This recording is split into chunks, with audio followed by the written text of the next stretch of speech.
Welcome back, members. Miss Nikki here with Virtually BGCMC. And today we're going to read Chapter 7, My Dinner Goes Up in Smoke. Let's get into it. Chapter 7, My Dinner Goes Up in Smoke. Word of the bathroom incident spread immediately. Wherever I went, campers pointed at me and murmured something about toilet water.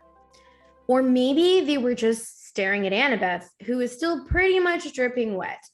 She showed me a few more places: the metal shop, where kids were forging their own swords, the arts and crafts room, where satyrs were sandblasting a giant marble statue of a goat man, and the climbing wall, which actually consisted of two facing walls that shook violently, dropped boulders, sprayed lava, and clashed together if you didn't get to the top fast enough. Finally, we returned to the canoeing lake where the trail led back to the cabins. "I've got training to do," Annabeth said flatly. "Dinner's at 7:30. Just follow your cabin to the mess hall." "Annabeth, I'm sorry about the toilets." "Whatever. It wasn't my fault." She looked at me skeptically, and I realized it was my fault. I'd made water shoot out of the bathroom fixtures. I didn't understand how, but the toilets had responded to me. I had become one with the plumbing. "You need to talk to the Oracle," Annabeth said. "Who?" "Not who, what. The Oracle. I'll ask Chiron." I stared into the lake, wishing somebody would give me a straight answer for once. I wasn't expecting anybody to be looking back at me from the bottom, so my heart skipped a beat when I noticed two teenage girls sitting cross-legged at the base of the pier about 20 feet below. They wore blue jeans and shimmering green t-shirts, and their brown hair floated loose around shoulders as minnows darted in and out. They smiled and waved as if I were a long-lost friend. "Don't encourage them," Annabeth warned. "Naiads are terrible flirts." "Naiads," I repeated, feeling completely overwhelmed. "That's it. I want to go home now." Annabeth frowned. "Don't you get it, Percy? You are home. This is the only safe place on earth for kids like us." "You mean mentally disturbed kids?" "I mean not human. Not totally human anyway. Half human." "Half human and half what?" "I think you know." I didn't want to admit it, but I was afraid I did. I felt a tingling in my limbs, a sensation I sometimes felt when my mom talked about my dad. "God," I said. "Half God." Annabeth nodded. "Your father isn't dead, Percy. He's one of the Olympians." "That's crazy." "Is it? What's the most common things gods did in the old stories? They ran around, falling in love with humans and having kids with them. Do you think they've changed their habits in the last few millennia?" "But those are just," I almost said myths again. Then I remembered Chiron warning that in 2,000 years, I might be considered a myth. "But if all the kids here are half gods, demigods," Annabeth said, "that's the official term, or half-blood." "Then who's your dad?" Her hands tightened around the pier railing. I got a feeling I just trespassed on a sensitive subject. "My dad is a professor at West Point," she said. "I haven't seen him since I was very small. He teaches American history." "He's human?" "What? You assumed it has to be a male god who finds a female human attractive? How sexist is that?" "Who's your mom then?" "Cabin 6. "Meaning?" Annabeth straightened. "Athena, goddess of wisdom in battle." "Okay," I thought. "Why not?" "And my dad?" "Undetermined. Annabeth said, like I told you before, nobody knows. Except my mother. She knew. Maybe not, Percy. Gods don't always reveal their identities. My dad would have. He loved her. Annabeth gave me a cautious look. She didn't want to burst my bubble. Maybe you're right. Maybe he'll send a sign. That's the only way to know for sure. Your father has to send you a sign, claiming you as his son. Sometimes it happens. You mean sometimes it doesn't? Annabeth ran her palm along the rail. The gods are busy. They have lots of kids, and they don't always, well, sometimes they don't care about us, Percy. They ignore us. I thought about some of the kids I'd seen in the Hermes cabin, teenagers who looked sullen and depressed, as if they were waiting for a call that would never come. I'd known kids like that at Yancey Academy, shuffling off to boarding school by rich parents who didn't have the same time to deal with them, but gods should behave better. So I'm stuck here. I said, that's it. For the rest of my life? It depends, Annabeth said. Some campers only stay the summer. If you're a child of Aphrodite or Demeter, you're probably not a real powerful force. The monsters might ignore you, so you can get by with a few months of summer training and live in the mortal world for the rest of your year. But for some of us, it's too dangerous to leave. We're year-rounders. In the mortal world, we attract monsters. They sense us. They come to challenge us. Most of the time, they ignore us until we're old enough to cause trouble, about 10 or 11 years old. After that, most demigods either make their way here or they get killed off. If you manage to survive in the outside world and become famous, believe me, if I told you the names, you'd know them. Some don't even realize they're demigods, but very, very few are like that. Some monsters can't get us here. Annabeth shook her head. Not unless they're intentionally stalked in the woods or specially summoned by somebody on the inside. Why would anyone want to summon a monster? Practice fights, practical jokes, practical jokes? The point is, the borders are sealed to keep mortals and monsters out. From the outside, mortals look into the valley and see nothing unusual, just a strawberry farm. So, you're a year-rounder. Annabeth nodded. From under the collar of her t-shirt, she pulled a leather necklace with 5 clay beads of different colors. It was just like Luke's, except Annabeth also had a big gold ring strung onto it, like a college ring. I've been here since I was 7, she said. Every August, on the last day of summer session, you get a bead for surviving another year. I've been here longer than most of the counselors, and they're all in college. Why did you come here so young? She twisted the ring on her necklace. None of your business. Oh, I stood there for a minute in uncomfortable silence. So I could just walk right out of here now if I wanted to? It would be suicide. But you could, with Mr. D's or Chiron's permission. But they wouldn't give permission until the end of summer, unless you were granted a quest. But that hardly ever happens. The last time, her voice trailed off, and I could tell from her tone that the last time hadn't gone well. Back in the sick room, I said, when you were feeding me that stuff? Ambrosia. Yeah, you asked me something about the summer solstice.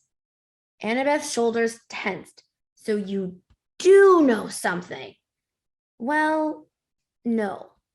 Back at my old school, I overheard Grover and Chiron talking about it. Grover mentioned the summer solstice. He said something like we didn't have much time because of the deadline. What did that mean?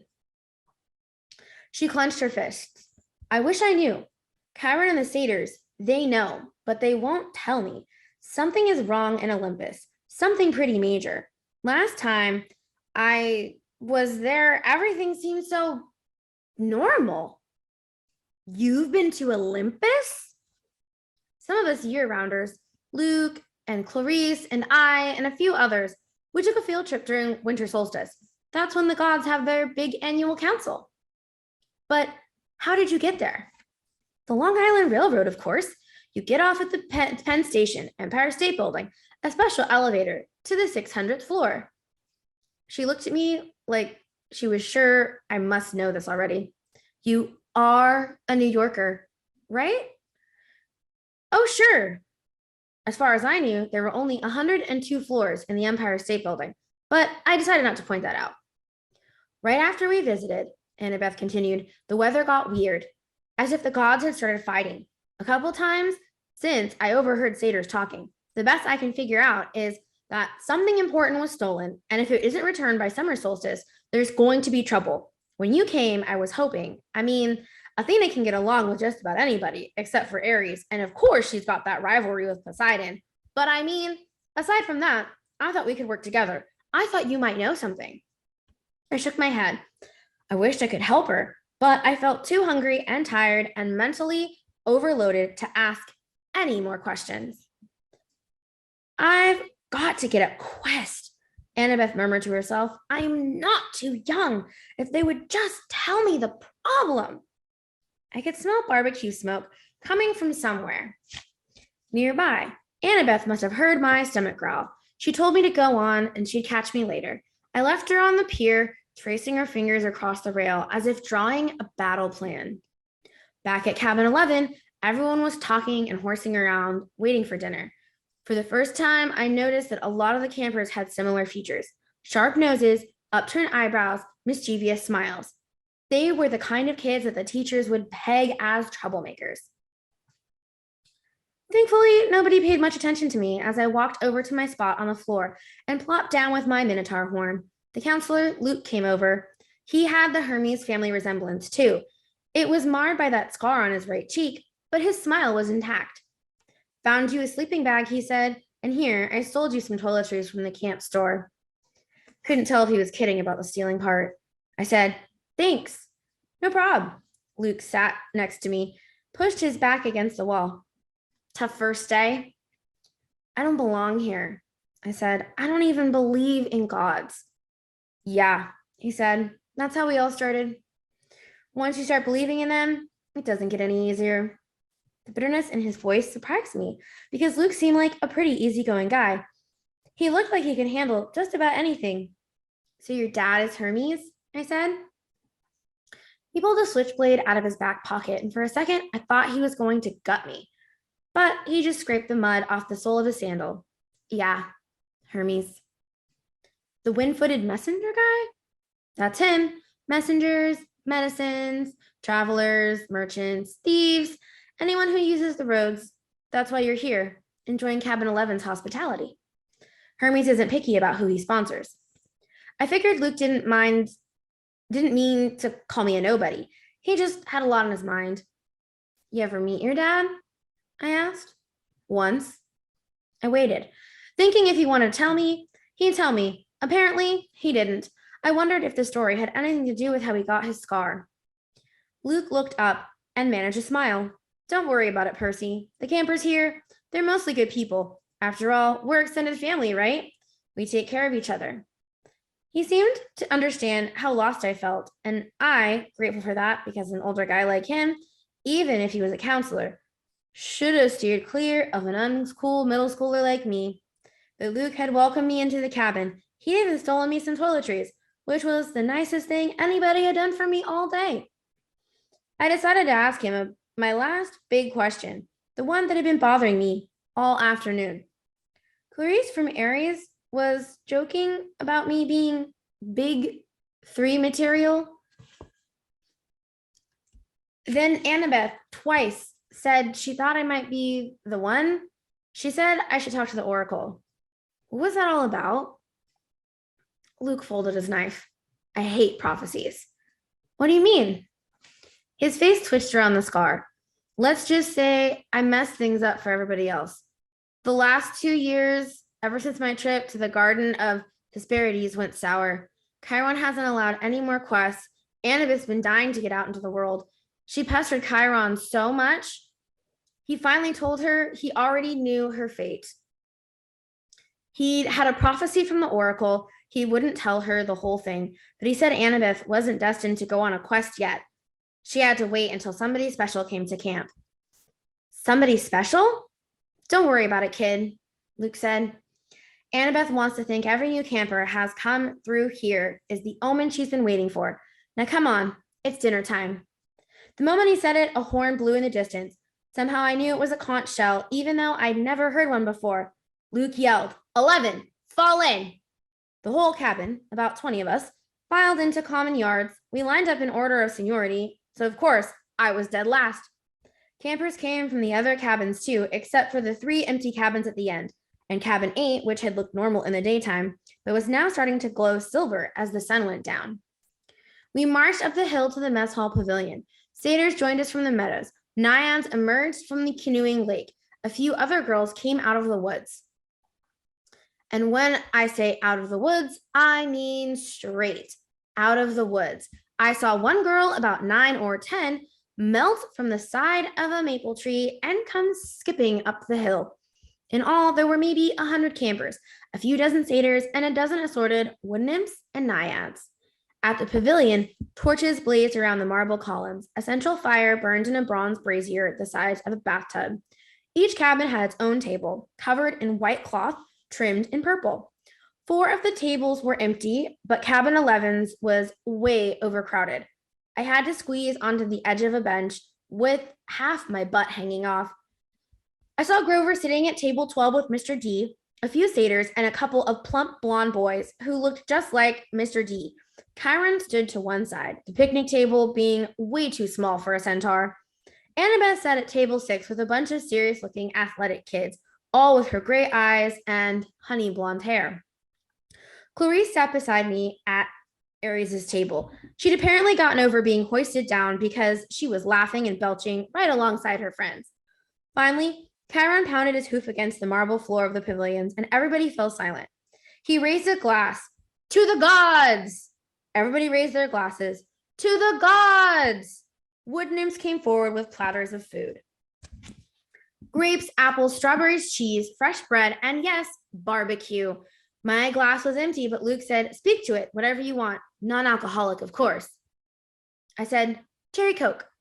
The glass filled with sparkling caramel liquid. Then I had an idea. Blue cherry Coke? The soda turned a violent shade of cobalt. I took a cautious sip. Perfect. I drank a toast to my mother. She's not gone, I told myself. Not permanently, anyway. She's in the underworld, and if that's a real place, then someday... Here you go, Percy, Luke said, handing me a platter of smoked brisket. I loaded my plate and was about to take a big bite when I noticed everybody getting up, carrying their plates toward the fire in the center of the pavilion. I wondered if they were going for dessert or something. Come on, Luke told me. As I got closer, I saw that everyone was taking a portion of their meal and dropping it into the fire. The ripest strawberry, the juiciest slice of beef, the warmest, most buttery roll. Luke murmured in my ear, burnt offerings are for the gods. They like the smell. You're kidding. His look warned me not to take this lightly, but I couldn't help wondering why an immortal, all-powerful being would like the smell of burning food. Luke approached the fire, bowed his head, and tossed in a cluster of fat, red grapes. Hermes. I was next. I wished I knew what God's name to say. Finally, I made a silent plea. Whoever you are, tell me, please. I scraped a slice of brisket into the flames. When I caught a whiff of the smoke, I didn't gag. It smelled nothing like burning food. It smelled of hot chocolate and fresh baked brownies, hamburgers on the grill, and wildflowers, and 100 other good things that shouldn't have gone well together, but did. I could almost believe the gods could live off that smoke. When everybody had returned to their seats and finished eating their meals, Chiron pounded his hoof again to get our attention. Mr. D got up with a huge sigh. Yes, I suppose I'd better say hello to all you brats. Well, hello, our activities director Chiron says the next camp, Capture the Flag, is Friday. Cabin 5 presently holds the laurels. A bunch of cheering rose up from the Aries table. Personally, Mr. D continued, I couldn't care less. But congratulations. Also, I should tell you that we have a new camper today. Peter Johnson. Chiron murmured something. Percy Jackson. Mr. D corrected. That's right. Hurrah and all that. Now run along to your silly campfire. Go on. Everybody cheered. We all headed down toward the amphitheater where Apollo's cabin led a sing-along. We sang camp songs about the gods, ate s'mores, and joked around. The funny thing was, I didn't feel that anyone was staring at me anymore. I felt like I was home.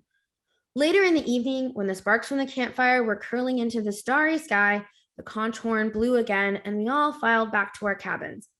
I didn't realize how exhausted I was until I collapsed on my borrowed sleeping bag. My fingers curled around the Minotaur's horn.